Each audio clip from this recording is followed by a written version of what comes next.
So, hello everyone. I'm here with Pierce Salguero, an old associate and colleague, senior colleague in the academic field, and he's a professor of East Asian religions, history, and medicine. Is that correct at Penn State University at Abington? Yeah, that's right. And also the author editor of a number of books. And I'd like to highlight his titles on Buddhist medicine, both in the modern and pre-modern eras, and a more recent text on the global history of Buddhist medicine. So welcome, Pierce. It's nice. Yeah, thanks, Dan. Yeah, it's good to see you. We haven't spoken in a little while, so it's good to catch up. Yes, I wanted to use this time to paint some broad strokes for those who are new to the area of Buddhist medicine, Mhm. and then ask some questions that you may not have answered in other podcasts and interviews, so that we can learn more about your work and research and interests. Yeah, great. So, the term Buddhist medicine used to be debated in terms of, is it a misnomer or is it a discourse, a cultural phenomenon? Can you tell us a little bit about what is Buddhist medicine and why might it be differentiated from Buddhist healing?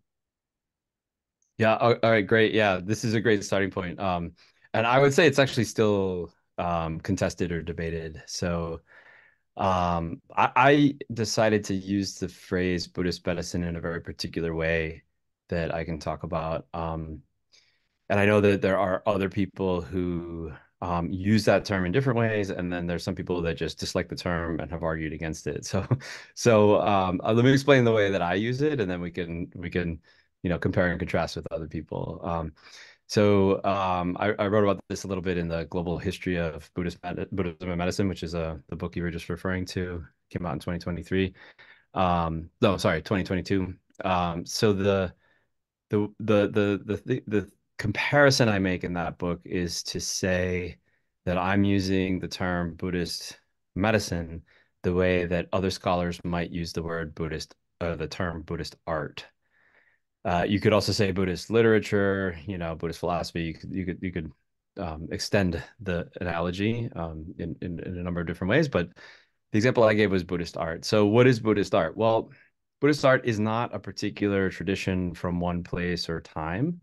Buddhist art is not, something that the Buddha did, 2,400 years ago and then was copied the same ever since. Buddhist art is a very loose cross-cultural category. The artists who produced Buddhist art probably did not use that term or think of themselves as Buddhist artists, right?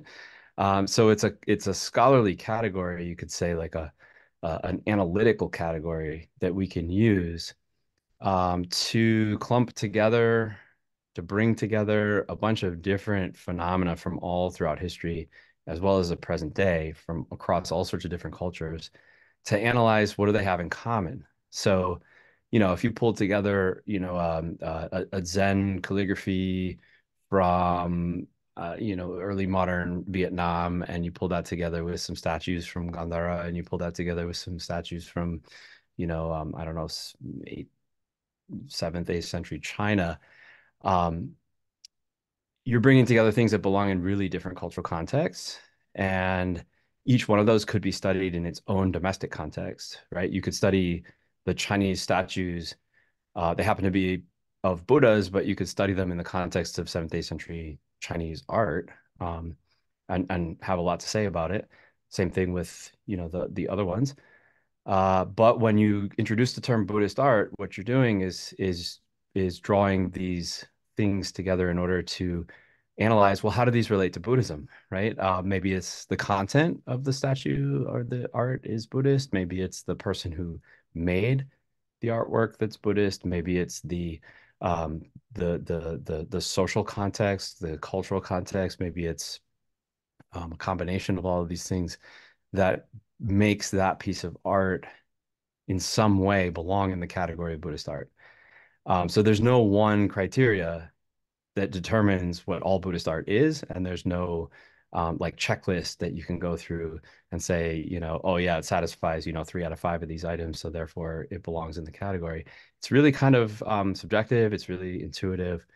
And I even make the argument in the book, or I give the example in the book. Well, what if we had like a street artist doing graffiti in a contemporary Western city, but they were thinking about their graffiti as an expression of their Buddha nature? Would we call that Buddhist art, even if the content, the context, has very little to do with sort of traditional Buddhism?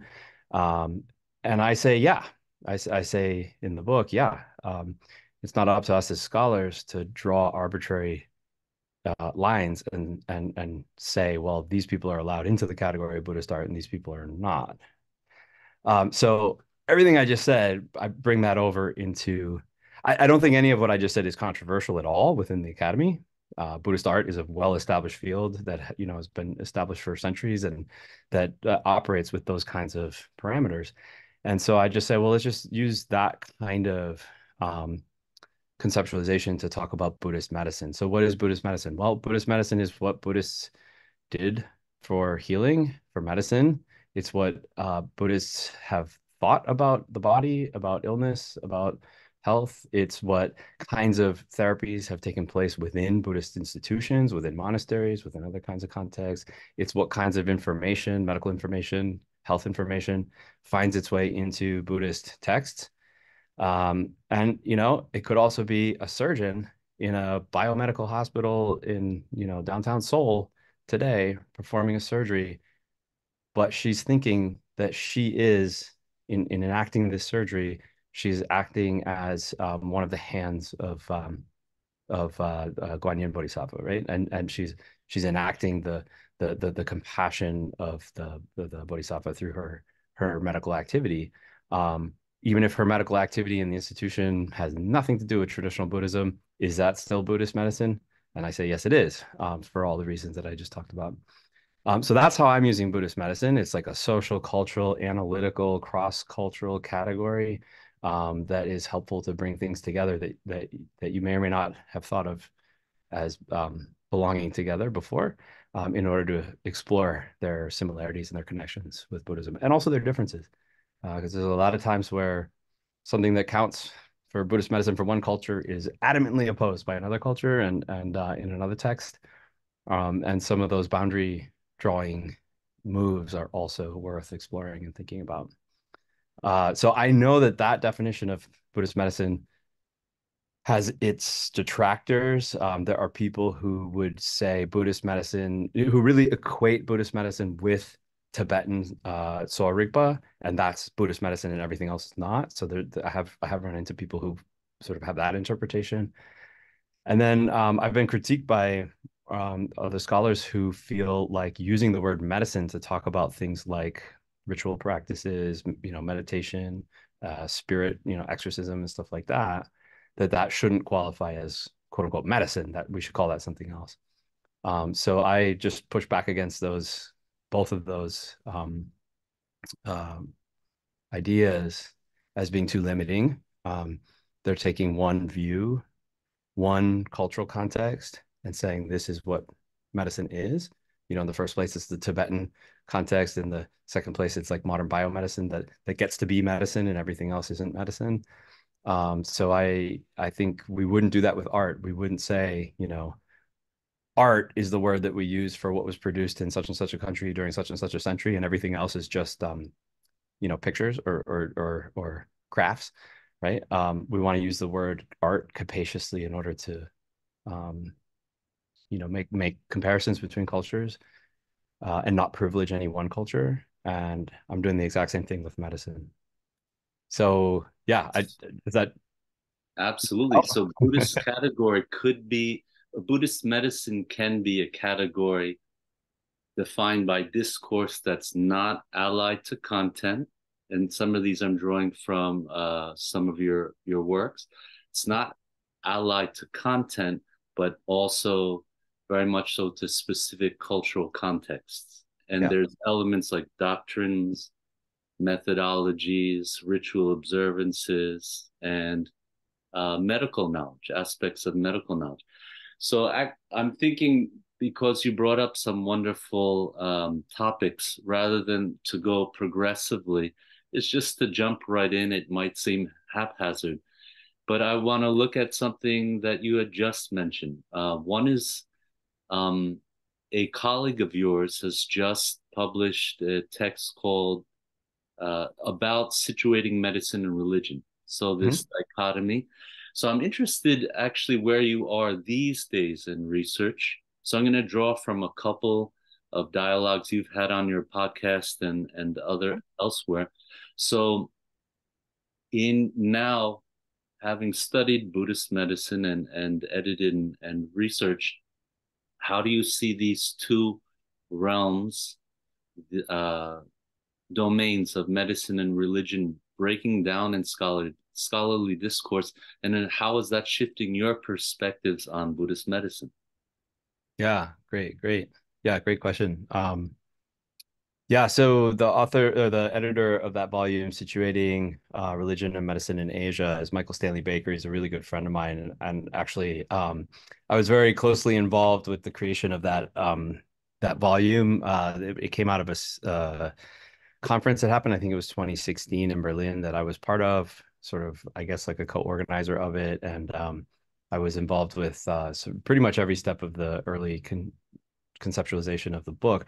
But more than that, Michael Stanley Baker and I are really good friends. We've talked about so he for your audience members who don't know him, he's if I'm the Buddhist medicine guy within the academy, he's the Taoist medicine guy within the academy, right? So that's like his main field, main specialization. And he and I have sort of been like we came up through grad school at the same time. We graduated and wrote our theses right around the same time. And so we've been sort of like interlocutors, really good friends, yin and yang to each other for decades at this point. So I feel like our thinking has really kind of really informed each other in a lot of ways, both explicitly, but also just through conversations like implicitly. We've really shared a lot and disagreed a lot too. So so um I think the one of the main differences between Michael's work and my work so far, and I'm not saying that that wouldn't change in the future, but in terms of our publications and our dissertation theses and so forth, like the preponderance of Michael's work has been situating Taoist practices within the local, sometimes very, very local, hyper local Chinese context, very much looking at Taoist practice as a product of and a reflection of um, a local sensibilities within China, within a particular part of China, within particular lineages, within particular families. The preponderance of my work has been much more global. And, part of that is because Buddhism is a global tradition, as far back as we have records, we have Buddhism, all around Asia. And as a result, my work has tended to, if I'm thinking about situating Buddhist medicine, I'm thinking in a much more regional, pan-Asian kind of context. So what I'm interested in, I would say, is kind of a duality or like an intersection, or I don't know how you would say it, but between the transnational global context, what circulates, what's translated and moved across cultures, and then looking at how that's situated locally. How is that translated into local context? How does that play out locally?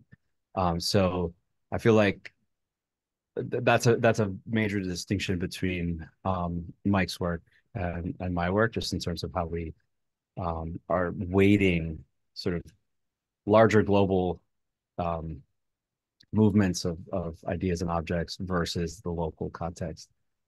So for me, looking at the categories of religion and medicine, like you were just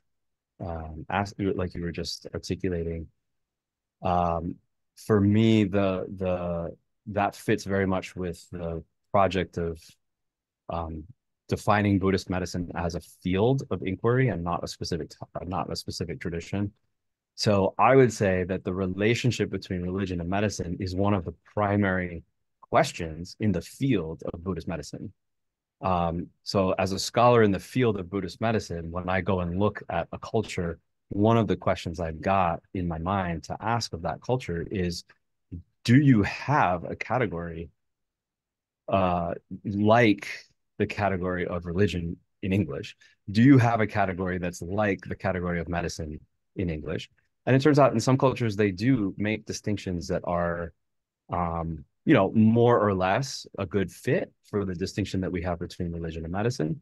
But not all places do. So just, a reminder that the categories of religion and medicine, these English words come out of a European cultural history. They're early modern distinctions that were made for specific historical reasons in Europe.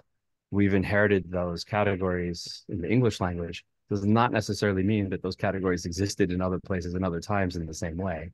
And so one of the questions I'm asking of the literature when I read it is, are people making boundaries like that? Are they saying this stuff is religion and this stuff is medicine? Are they making distinctions like that? And so I spent a very long time looking at medieval China for my dissertation and my first academic book, and my conclusion there was no.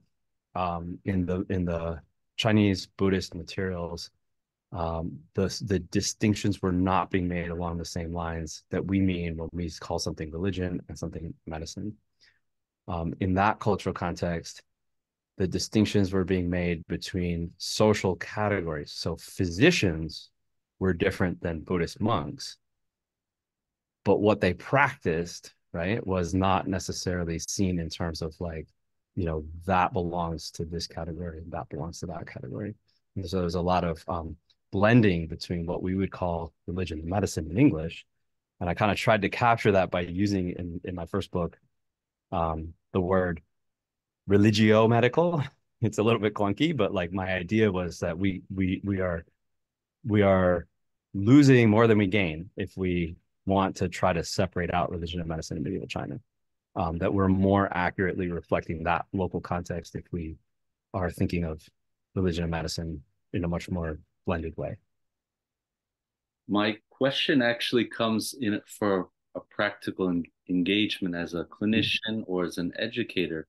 When I look at Buddhist medicine in the contemporary period, I'm interested to learn from you what we can learn from the past and about our specific cultural context. So one question I have about your earlier research is, and this question is, if we are looking at how to, in a meaningful way, engage aspects of Buddhist medicine and healing, one thing when we talk about the contemporary encounter is, are there fringe aspects of healing, something that allies these components to the realm of healing, and those that are specific to traditional medical discourse? Is there, sometimes we would say that there are religious and ritual aspects in this Buddhist medicine world, and then there are alliances to early Indian medicine or Chinese medicine. So would you say there is a fluidity between what would be religious practice, ritual practice, and medical practice that can be integrated into healthcare?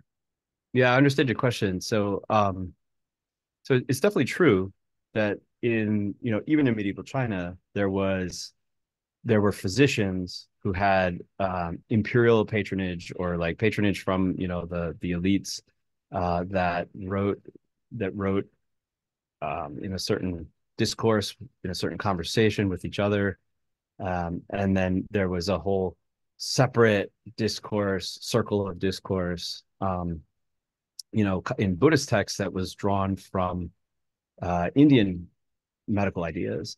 And so you have in medieval China these two kind of like bodies of literature that are discussing the body and illness and health and so on and so forth in two very different languages, right? You have the Chinese classical medicine texts, and you have the Buddhist texts that are talking, about Indian medical models. And I'm sure your viewers anyway will probably be intimately familiar with the differences between Chinese classical medicine and Indian classical medicine, and they're not the same thing, and they're quite different.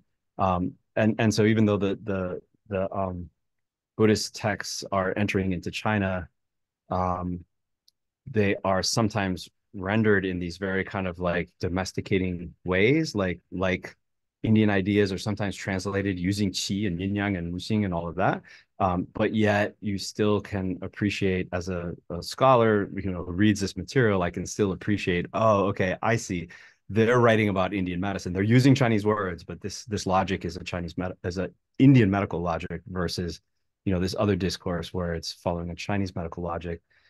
So right, so that you do have these different like registers of language in the medieval period, and I would say that there's probably something quite similar going on with the translation of Buddhist medical ideas, scriptural ideas into English into the modern context, right? So there are certain discourses in Buddhist texts and Buddhist conversations where you can see that there is a radically different worldview, a radically different notion of health and medicine and the body and illness coming out of an Indian or a Tibetan or a Chinese cultural context that's coming across in the scriptures or that's coming across in the teachings. And then you can find people that are liberally translating those notions in ways that make them fit well with biomedicine and science and psychology, right? So we have plenty of examples of that, right? Buddhist ideas that are not compatible with modern science being translated to be compatible with modern science. Um, so it's an equally complicated situation in the present day than it was in the medieval period. So for me as a scholar, entering into that sort of like muddy situation where there's like different cultural paradigms being translated in across a single language in different ways that sort of blends everything together. The question I ask as a scholar, because I'm not a clinician, and I put on my scholarly hat, I step into this conversation, and the question I ask is not which one's right. As a scholar, as a practitioner, you would have to be interested in which is the best approach for my patients. I understand that, but for me as a scholar, I have different questions when I enter that um, situation. So for me, what's interesting about that situation is looking at the dynamics of how people are expressing ideas across cultures and how people are translating things and where does the translation hold up? Where does it break down? Where are there agendas that are introduced into the translations? What's going on behind the scenes with the translators? What are they trying to get at? What are they trying to do socially with their translations? It's kind of like a whole other set of questions than the one that you're ultimately asking. So like for me as a scholar looking at things in that way, what's interesting is the messiness, right? What's interesting is all the different viewpoints that people take and how they fight against each other and argue with each other about what's right and what the right interpretation is and what this really means and so forth. Um, and so part of that is that usually translators, communities, teachers take stances on this is the right stuff, the other stuff's wrong, or this is the core stuff, the other stuff is peripheral, or this is the authentic stuff, the other stuff's a later addition, or this is the real stuff, the other stuff's fake, or like whatever.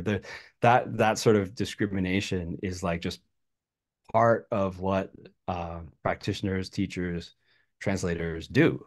Um, and again, my job isn't to decide which interpretations are right and which ones are wrong. My job is to just point out and say, look, isn't this interesting that this group draws the lines like this other group draws the lines like that? Why are they drawing lines like that? What does it mean, socially? What does it mean culturally? So I feel like that you might feel like that's a big dodge of your question, It's but not, and I but have an interesting pivot. So, in an interview you had with a colleague of yours, Francis Scarrett, I love some of these interviews, and I want, in an upcoming course, I'm going to have them as required or recommended material. yeah. But one statement that you made was that the global history of Buddhist medicine, this latest work, which I was to review. So this is my review. it's a it's going down this rabbit hole. You made the statement that this is kind of where you wanted to get to all along. And I Hmm. know with your dissertation and your approaches in your first book, translating Buddhist medicine. So you were just touching on some of those processes of indigenization or cultural reception in China of India's ideas. But now, after these last volumes and your present work, are there any surprises or anything that you would have wanted to incorporate in the previous two volumes, anthologies I'm speaking of? Hmm. Some Yeah. prizes in terms of now having this more global view, something that you've learned or didn't expect or challenged a Yeah. hypothesis? Yeah, yeah. So the comment that you said that these are great questions, by the way. This is a great yeah, thanks for some really good pressing questions. So the comment that I made in that podcast episode, it was if I remember correctly, was about sort of my trajectory as a scholar and saying, so my background, just for people who don't know me, was that I began as a practitioner of traditional Thai medicine. Then I did a master's degree where I focused on started to pivot towards Chinese Buddhism, then went into a PhD where I fully went into Chinese Buddhism. But for me, um, because I had a background as a Thai practitioner and was studying the historical medieval Chinese material, Buddhist material, I could see so many connections between contemporary traditional Thai medicine and medieval Chinese Buddhist medicine. The reason being that they're both forms of Buddhist, what I would call today Buddhist medicine. They have a lot of mutual influences and crossovers. But I was already right from the beginning of my scholarly work aware that there was a global context here, that these Chinese materials were not just about Chinese culture, that they were in some kind of larger global conversation. But for to do a dissertation, there's no way nobody can do a dissertation where they're going to say like, oh, I'm going to study 2,400 years of Buddhist history and all times and places and talk about medicine. That's just way too big of a topic. It's much more of a topic that can that takes many decades of reading and um, analysis and thinking in order to come to. It's not a project for a graduate student. So I wasn't able to do that for my dissertation. I focused on China, but already, like I said, I had this notion of a transnational, transregional, cross-cultural kind of dynamic going on. As soon as I finished that book, I pivoted and started exploring the more of the global context. And so that book came out in 2014. These books came out in 2022, so we could say it's like a good 8-year period, maybe 10-year period where I sort of laid the groundwork for that global project. So what surprised was things that surprised me. I mean, I guess there's a lot that I wouldn't have known at the beginning that I know now. So definitely the idea of Buddhist medicine as a field and not a tradition was something that I came to along the way.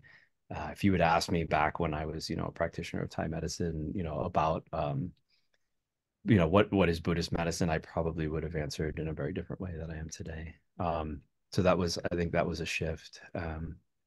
And another shift is also that I can very confidently say right now that there is no one Buddhist perspective on medicine. There's like every different tradition of Buddhism and every different cultural manifestation has a different view about health, wellness, the body, disease, cure. And so, my notion of Buddhist medicine, if anything, has gone from being more kind of like limited and linear and monolithic to just having been completely fractured into a million different pieces. So that's like kind of the trajectory of my own thinking about Buddhist medicine has been for me to continuously learn the lesson. Oh, this is, it's not one thing. It's not the same everywhere. It's different. It's different. It's different. That's I think the continuous lesson. That's not to say there's nothing there because just like you kind of know Buddhist art when you see it, you kind of know Buddhist medicine when you see it. And I still feel like you could drop me anywhere in the world and blindfolded, and I could, explain the medicine to me, and I could tell you if it was Buddhist or not. But even though there's no checklist, there is a kind of an intuitive sense that I have that there is some kind of core there.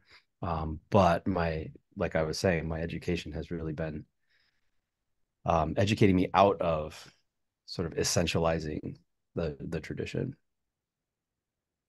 So in your interview with Francis Garrett, there was one comment about being a more public-facing scholar. So you work more cross-disciplinarily.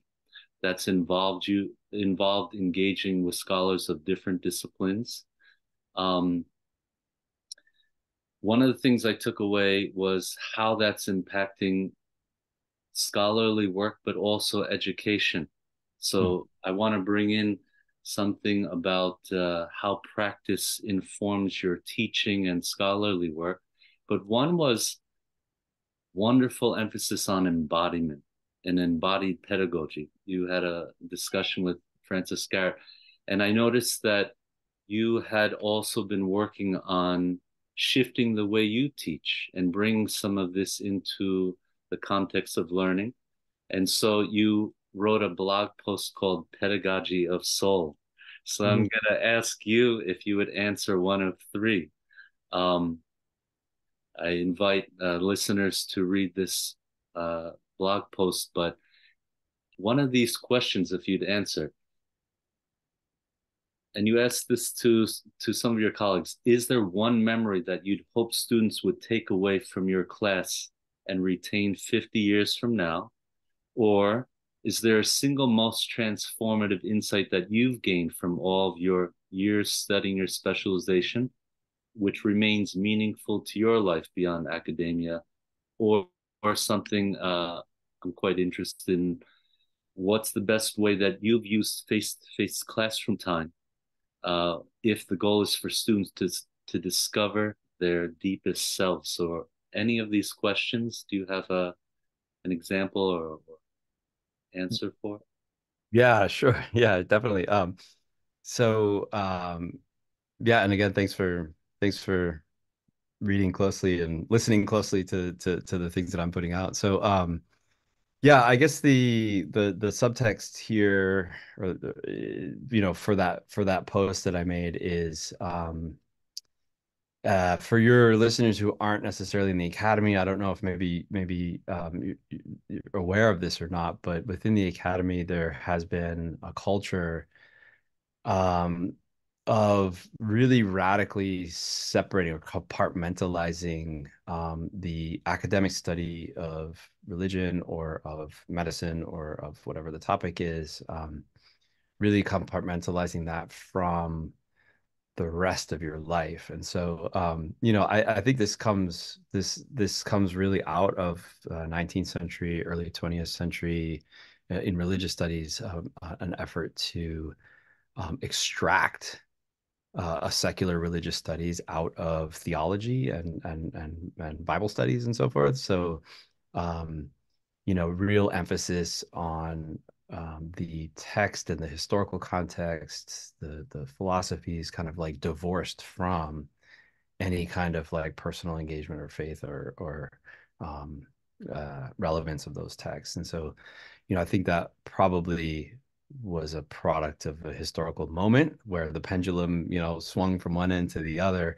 But I came up in actually two fields as a scholar where I felt that kind of did that kind of compartmentalization. So both in the history of medicine, history of Asian medicine, which was my corner of the field, but history of medicine more broadly, there was a strong um, compartmentalization. We study the history of medicine. We don't ever look at efficacy. We don't ever ask questions about what the benefits of these practices are, right? Um, and and then also that same compartmentalization in the history of religions or the scholarly study of religions, where we study, in my subfield, Buddhist studies, we study Buddhism in a vacuum. We don't talk about the actual benefits that Buddhism might have brought to us or not, or to what extent we engage in those practices ourselves. We treat it as an object of neutral scholarly study. So, so that perspective certainly has its strengths, certainly has its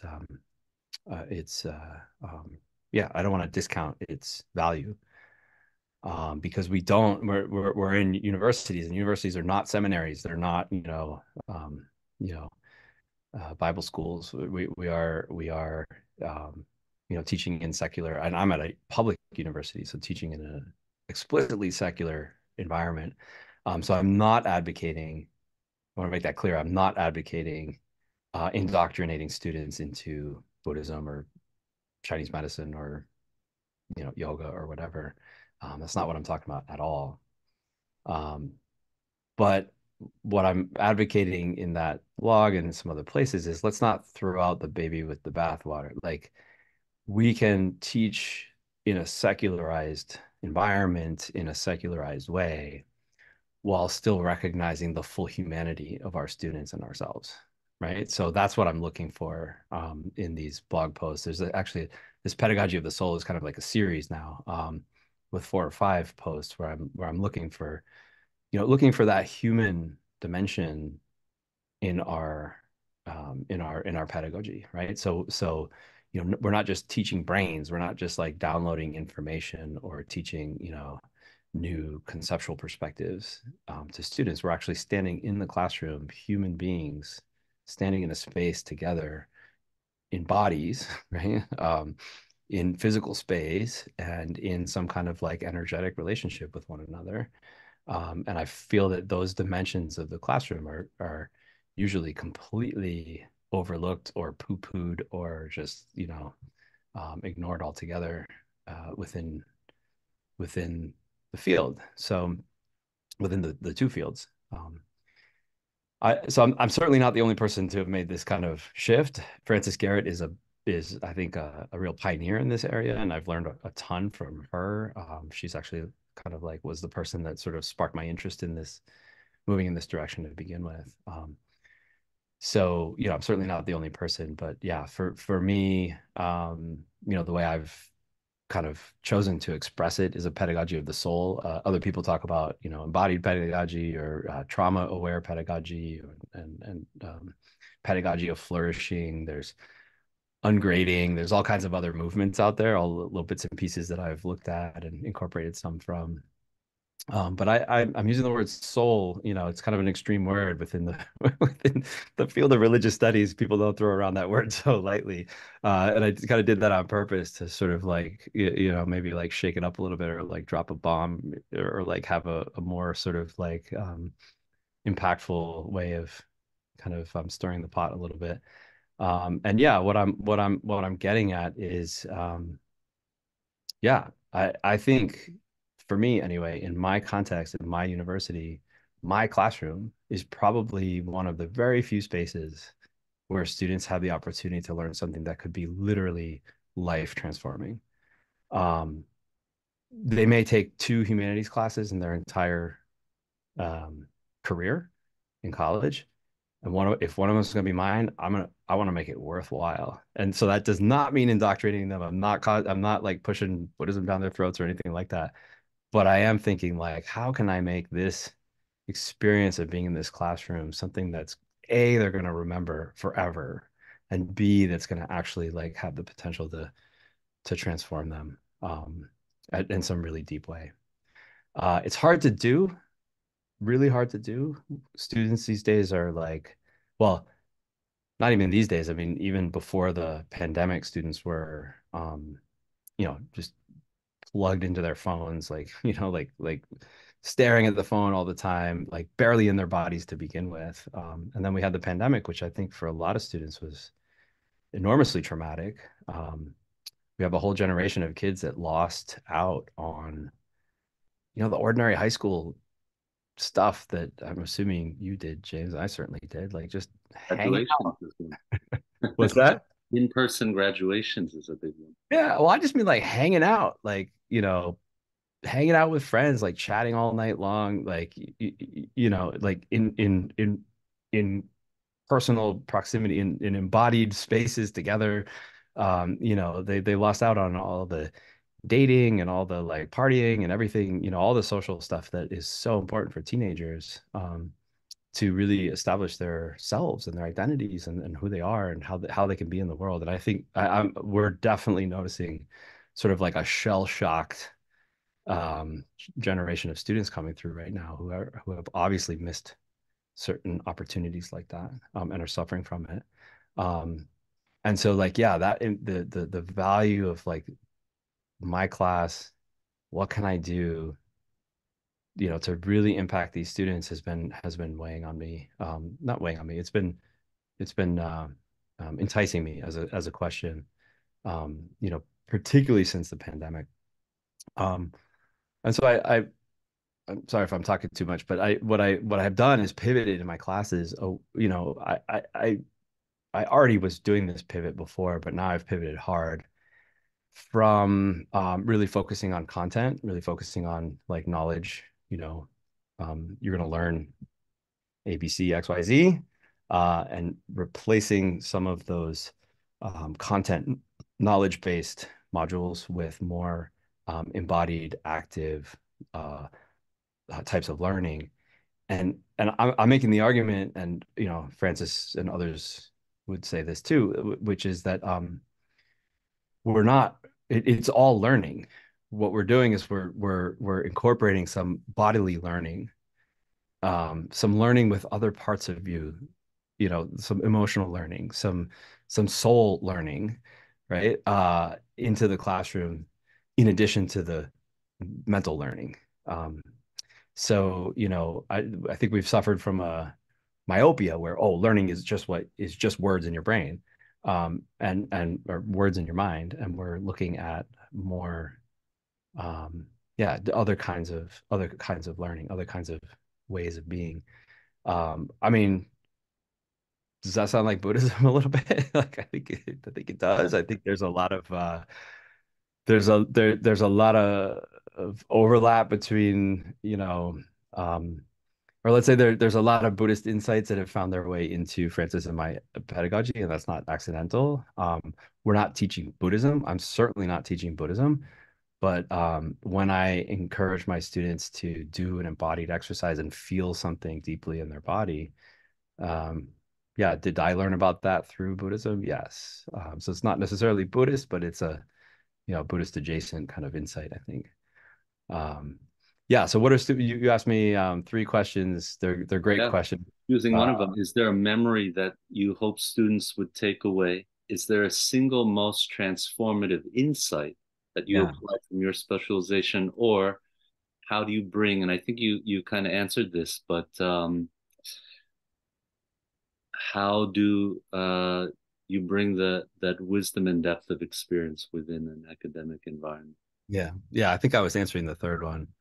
Um, but yeah, so like I'll just give you an example of the first two, which is during the pandemic, like as a result of these kinds of this kind of thinking, I developed a class which I proposed through the system, and it's became an official class called it's a religion and Asian studies class, and it's called What is the Self?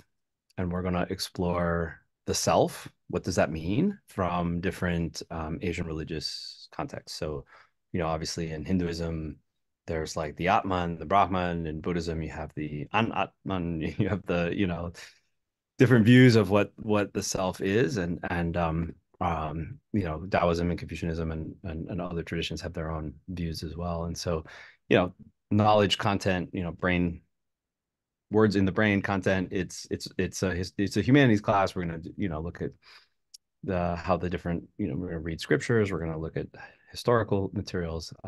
But then also in the class, I do practices with the students, secularized versions of practices. It's not a religious, like I said, it's not religious indoctrination. It's let's try out some of these techniques, or some of these inquiries that these religious materials are talking about, and see how they land. Let's see if we agree. Let's see if it changes our way of thinking about who we are. Let's see if there's any impact whatsoever. Let's see what we make of these. And so I lead them in some exercises of self-inquiry and meditation and so forth, kind of like on the aggregates, and different kinds of practices to try to like have them analyze like what is this self, but they've maybe never looked at it. So again, it's not a religious indoctrination, but it is sort of like extracting some of the tools from the Asian religions and applying them in a secular context to see what we make of them. Not saying that this is the truth because we're introducing like, 7 or 8 different opinions about the truth, and having students kind of like explore. What would I like them to remember 50 years from now about that experience is, um, they're not going to get that in their math class, right? They're not going to get this moment of like, oh my God, I'm like an embodied human being with consciousness, or like I'm here, I'm present. This is, these kinds of like responses that you can very easily have using some of these techniques and sort of like, experiencing, a certain level of self-awareness or consciousness. They're not going to get that from math class. They're not going to get that in their biology class. And I think, for the students who take the class seriously and do these exercises and they have an experience like that, yeah, they'll remember that in 50 years. My next question is, thank you. Yeah. Um, my next question is, what can healthcare practitioners, providers, even Asian medicine clinicians learn from the study of Buddhist medicine? So that's the main question. And an example is the reception and almost wholesale inclusion of mindfulness based interventions and approaches to education. But your recent work is starting to look at even adverse experiences in meditation, how they're appraised, and how it contributes to the richness of understanding health and even contemplative progress or development in these traditions. So, what can we learn from the study of Buddhist medicine that can help clinicians or healthcare educators? Yeah. Like, yeah. Yeah. Let me, if you don't mind, let me just separate out those two questions. So, I'll just put the meditation, adverse effects of meditation, like to the side for a minute, and then we'll come back to it. So, um, so I guess for me, looking through all of these various different cultural contexts and different types of Buddhism, different ideas about medicine and the body and so forth. I think what I've taken away from that is, I guess if you want to really boil it down to like the most oversimplified kind of like kernel of similarity or continuity between all those traditions, the most simplified version of it is to say that, one of the major kind of like most glaring um, contributions of Buddhist medicine is to really, really, really take seriously the connection between mind and body. And not all medical traditions have done that. Certainly, biomedicine has started to do that more than it did. Like in the 20th century, biomedicine was very, very physicalist and very material body focused. And I think Buddhism, really like all forms of Buddhism, have lots of tools and lots of ideas about how mind and body interact with one another. I think the research that's been happening, into mindfulness has been amazing. But it's really just one like small slice of this enormous pie, right? There's just tons and tons and tons of Buddhist knowledge, wisdom about the mind and body interrelation. And to just only focus on this one variety of technique is I think very short-sighted. So I think there's a lot out there, that Buddhism has to offer in the skillful approaches to mind body health. Right? Um, so that's one thing that I think clinicians of any kind can take away. The second thing, and this is a little bit more, um, yeah, it's a little bit more complicated than the first observation, but it's still distilling down, like everything I know about Buddhist medicine from all over the world and distilling it down into another kind of like nugget. I would say is the Buddhist healing practices, Buddhist medical practices, Buddhist therapies, kind of like across the board in any given culture, always seem to be operating on the basis of multiple paradigms simultaneously, multiple kind of like epistemologies simultaneously. So, mindfulness is an example of how you could take something from Buddhism, which has a different epistemology, and turn it into a biomedical epistemology, right? Mindfulness is an example of how something can be extracted from one paradigm and made to fit into another, right? It's mindfulness is no longer about deconstructing the self and realizing nirvana or the empty nature of reality or whatever.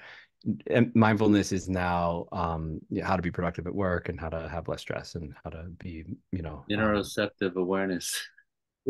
right, right. So it's an example of, it's a counterexample to what I'm talking about. So what I see when I look at Buddhist cultures is they're actually their healing is actually operating on several different epistemological levels kind of simultaneously. So in all the Buddhist traditions I know, there is, for example, an emphasis on karma and sort of understanding how karma causes disease, how karmic effects can contribute to health or lack thereof, how karmic effects can help to heal, etc. So there's like a karmic um, dimension or framework or epistemology or paradigm, whatever word you want to use. Um, Buddhist cultures also forward almost always, um, even in the modern period, a paradigm based on spirits, on like evil spirits causing disease. Different kinds of spirits can attack you, and you develop, one or another condition, and then there's a whole variety of different treatments and preventions for those. And then also, Buddhist traditions all over the world, as far as I know, all of them have always borrowed or incorporated medical ideas from whatever culture they're in. So Chinese Buddhism has, acupuncture and herbs, and Tibetan Buddhism has, Tibetan interventions, and Japanese Buddhist texts have Japanese interventions, and they have incorporated knowledge from the sort of the mainstream medical ideas, and that's another paradigm. And then at least in Mahayana traditions, which is the vast majority of Buddhist traditions in the world, there's also the paradigm of emptiness, which is just to say that like the paradigm-less paradigm, right? Where paradigms can be shifted in and out of freely without constraint, as long as there's skillful means, because no paradigm is necessarily the the accurate description of the universe, right? So Buddhist traditions worldwide have these different paradigms going on simultaneously. Like you go to the healer in Myanmar, and you're gonna get an exorcism and some kind of karmic therapy and some kind of like herbal medicine that comes from the local traditions of medicine. Um, these days, you probably also would get some interventions that are being brought in from biomedicine as well, because all of the Buddhist countries have access to biomedical ideas and therapies too.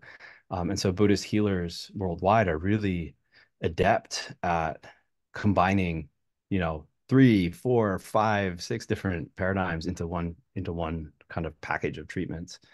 And that's something I think would be really valuable to think about doing in the clinical context in the West. We actually have access to far more medical paradigms than a healer in Myanmar does. given the multicultural, multi-religious um, population of the United States, where you and I live, or a lot of Western countries, we have access to the internet. We have all kinds of different paradigms available to us, and we're able to interact with those in deep ways. Not, I'm not advocating just dilettantism, but like actually like deeply learning these different paradigms and employing them simultaneously within the healing space. Um, to me, like there are questions about like authenticity and questions about like, what's real, Buddhist practice and what's not, and what's, really what really belongs in a Chinese clinic versus what doesn't. And those are all questions that clinicians can work out as far as I'm concerned. You guys decide. Um, but from where I sit, just as a human being, what I've noticed is that the more levels you provide healing on for the person, the better.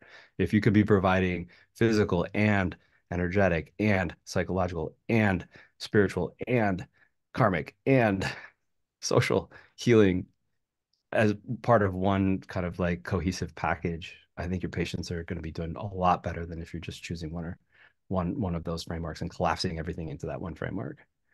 Um, so it's an argument for like an integrative medicine approach as opposed to an complementary alternative medicine approach, but integration of multiple paradigms that don't necessarily have to fit together. I'm with the Mahayana Buddhists on that. Like, who cares if they fit together or not?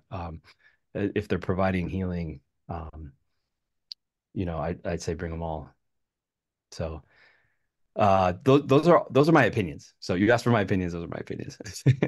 What you guys do in the clinic, that's totally like down to you to decide what you're comfortable with practicing, what you're comfortable in incorporating into your clinical practice, where you think the boundaries are, what should and shouldn't be done in a particular clinic. That's your own private consideration. But I'm a medical pluralist, in terms of what I think what I think is best for most people is to just treat on all sorts of different levels. And that's something I learned from Buddhist medicine. And the other part was of this question of how Buddhist medicine studies can influence healthcare, were the richness of the dialogue and understanding. And so you're working on a project now on translating source materials and working with the ethnographies. That's the final question about cross-disciplinarity. But tell us a little bit about this work and how it might impact. I feel such work can impact research Yeah. also, but please. Yeah, and you're right. It's an example of what I was just talking about as well. So yeah, so the this is my current project. I think I pivoted to this maybe like 3 years ago. And it's taken a little bit to kind of like get it off the ground, but I do have one publication out. It came out this year. It's in the Journal of Buddhist Ethics. You can just Google it. And That's kind of like the first sort of like dip of my toe into this world of what in East Asian sources is called meditation sickness. So Zen sickness, maybe people have heard of. That's the same term. It's Chambing in Chinese, the Chinese characters. And it's a term that's been around since the 5th century in China, in Buddhist scriptures as well as commentaries. And it's a category that's used to talk about meditation induced medical problems. So, um, I want to one thing I need to make clear when I talk to people who are knowledgeable about Buddhism is that this is not the hindrances. This is not sort of like the usual expected um samskaras or other kinds of like difficulties that come up during meditation.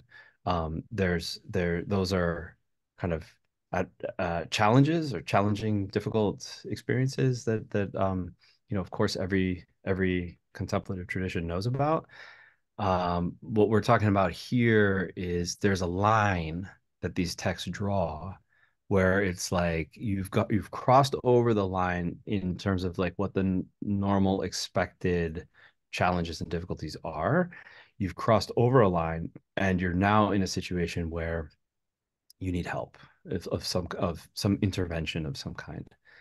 And so in a way, that term champing is analogous to other terms in other Buddhist contexts and other spiritual contexts. And so in Tibetan cultures, they have a concept of wind disease, lung, which is something that can happen both from meditation, but also from other kinds of tantric practices that when they're done, you know, when troubles arise with those, and then we have in um, more Hindu oriented spiritual traditions, you have the notion of Kundalini syndrome. So Kundalini is something that's expected, but Kundalini syndrome is when it becomes pathological. In more modern spiritual context, you have the Stan Groff and his, what was her name? Christina Groff, I think, coined the term spiritual emergency, right? So that's another kind of analogous category. And turns out in the last couple of years, there's been a shift within the research on mindfulness and other kinds of meditation from exclusively focusing on the benefits to a couple of researchers now, particularly Willoughby Britton and Jared Lindahl at Brown University, looking at what they're calling meditation related adverse effects. BCE study for those listening. Yes, the Varieties of Contemplative Experience lab at Brown. Yeah. So there's kind of like, again, it's like a cluster. It's sort of like Buddhist art, right? It's sort of like Buddhist medicine. There's a cluster of ideas of different terms and different cultures where people are noticing, some similar things. And I'm not making a kind of like a quick and easy equation. I'm not saying, oh, Chanping is the same as Lung, which is the same as spiritual emergency or whatever. But I think we can draw some attention to the parallels across cultures and say, it seems that across, the Buddhist world, and by the way, there's also similarities in, Hindu, I already mentioned, but also some Taoist practices and other traditions that are contemplative in nature. They seem to be recognizing that um, something can go wrong with those kinds of practices, and the practitioner can potentially need some help. So um, the current situation within Western meditation-based communities seems to be that the consensus is that this is a problem that arises when people have a pre-existing condition or they're doing it wrong. Um, they're doing it too intensely. They're doing it without a teacher. They're doing it with the wrong teacher. There's some problem with their training. But what I've been able to tell just from looking at the Chinese materials myself is that actually the medieval Chinese materials disagree with that. And medieval Chinese materials pretty clearly indicate that this really can happen to anybody. In the Chinese materials, it happens as the result of following the Buddha's instructions, which means it's not the teacher that's the problem. It happens to an arhat, which means it's not because you've got delusion or something. And and so I think the historical materials really kind of like speak back to or argue against some of the hesitation that we've seen to the study of this topic from contemporary communities. So that's kind of where I started. That's what the article in Journal of Buddhist Ethics is about, is looking at the Chinese materials and just kind of explaining what I just explained. But then from that time moving forward, what I've done is organize. I guess my superpower is organizing academic colleagues to contribute to source book volumes. So I'm now employing my superpower once again to bring together. I've got 20 so far, so it'll be fewer than the Buddhist medicine collection, but I have 20 contributors who have translated stuff. I'm pretty much only focusing on non-English speaking sources because I really want to get the historical and the ethnographic materials out into the public.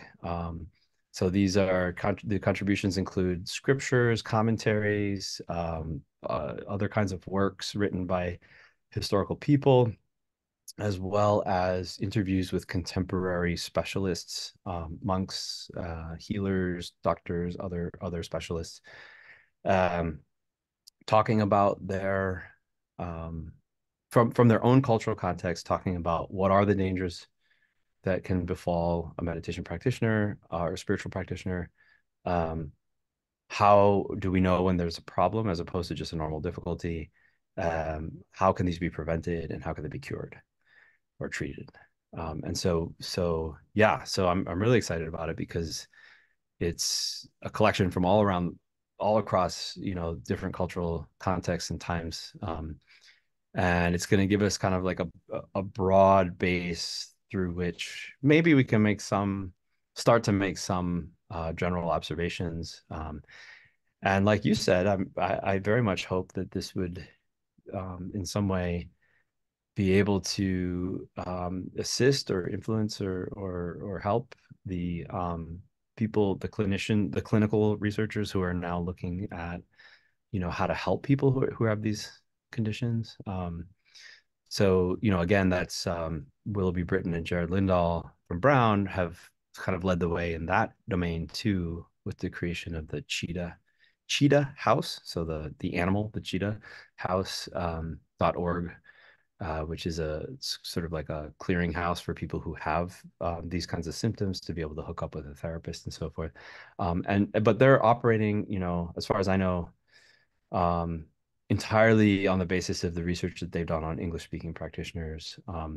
And which is wonderful. I have absolutely no critique of that. But my only point is, um, let's get some Asian voices in there too, some historical voices, some contemporary voices, because like we're not the first people, to have discovered that this is a thing, and there's a lot of helpful advice and thinking that's available. Just we just need to translate it. So yeah, so creating this volume of translations. It'll probably come out late 2024. And yeah, I have received a grant, which was wonderful, which enables me to make sure that that publication is going to be open access. So that means, for the first time, like my Buddhist medicine volumes are like $130 or something like that, because that's what academic presses, charge for books that are intended just for academic libraries. But this is very much intended as a public offering, and so it's going to be free and downloadable, freely downloadable ebook. So I guess The people world, can. I was going to say the world of independent researchers applaud that.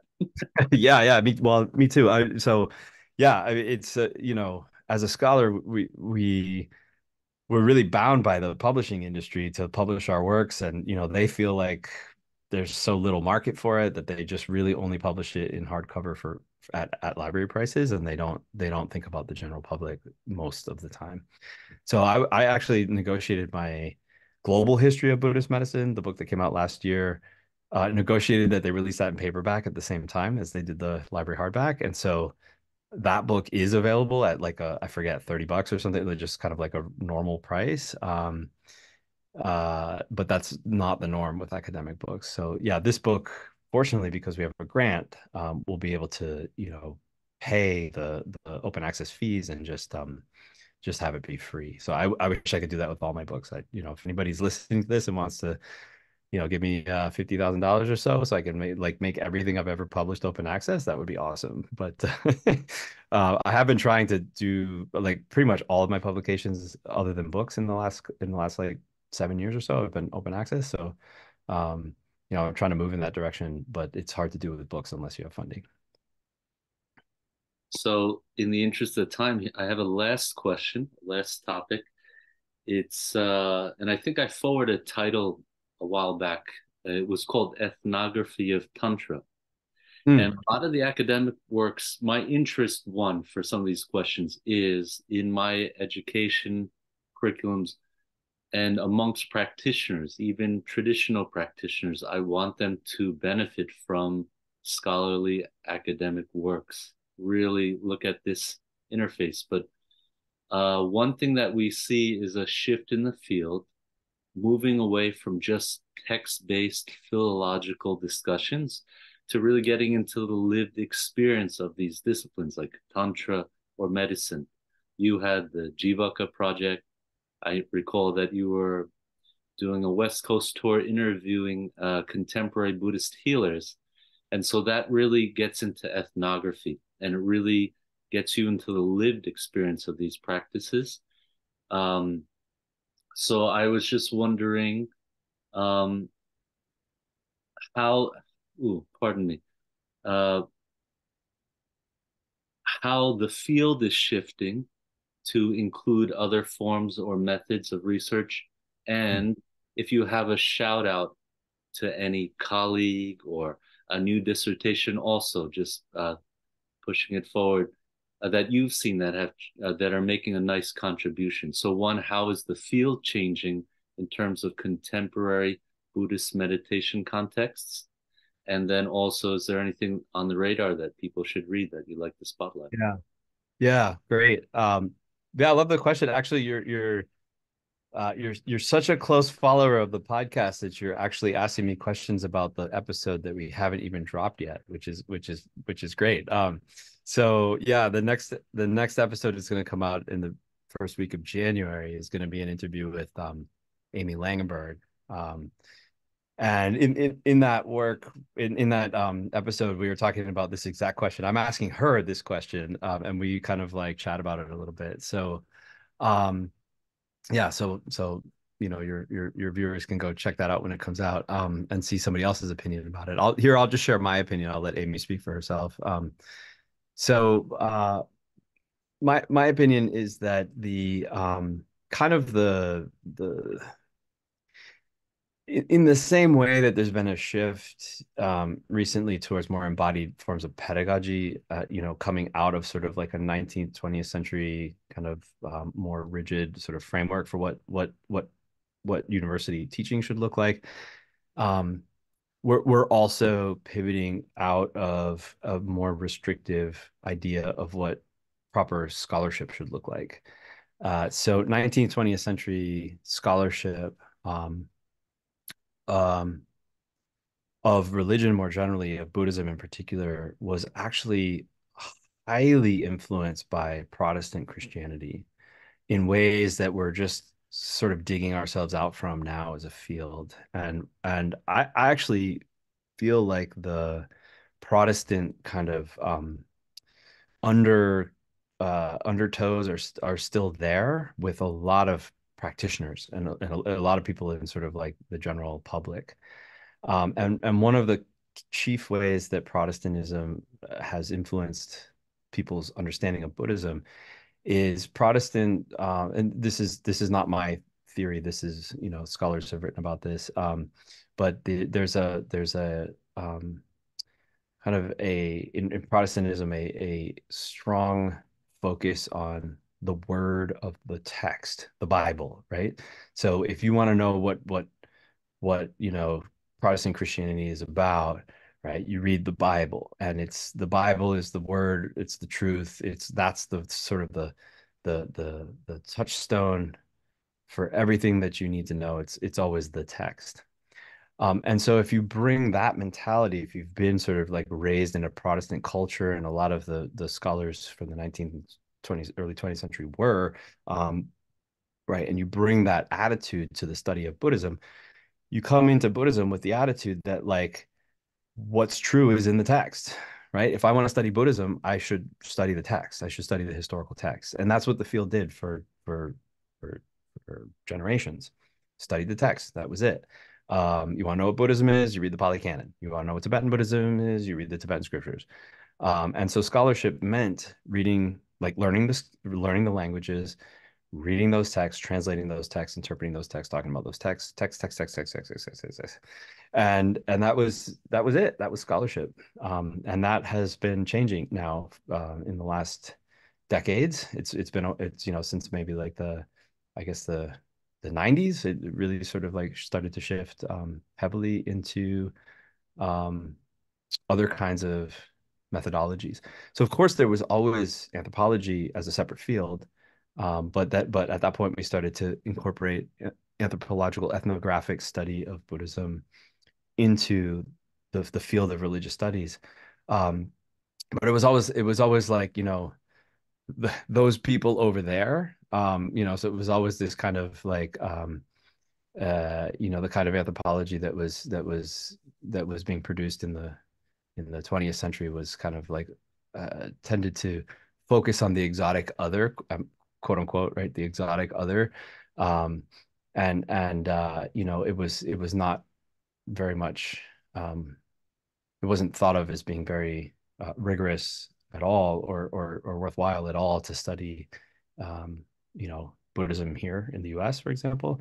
That kind of came in a later wave of scholars who started to look more at what Western Buddhism looks like, what Asian American Buddhism looks like, and then also different groups, not just, oh, let's study Burmese Buddhists, but let's study the experience of Burmese Buddhist women. Let's study the experience of, disabled Japanese Buddhists. Like, let's study, this more and more of you know, focus on different populations and the uniqueness of their different experiences to get more and more voices into the conversation.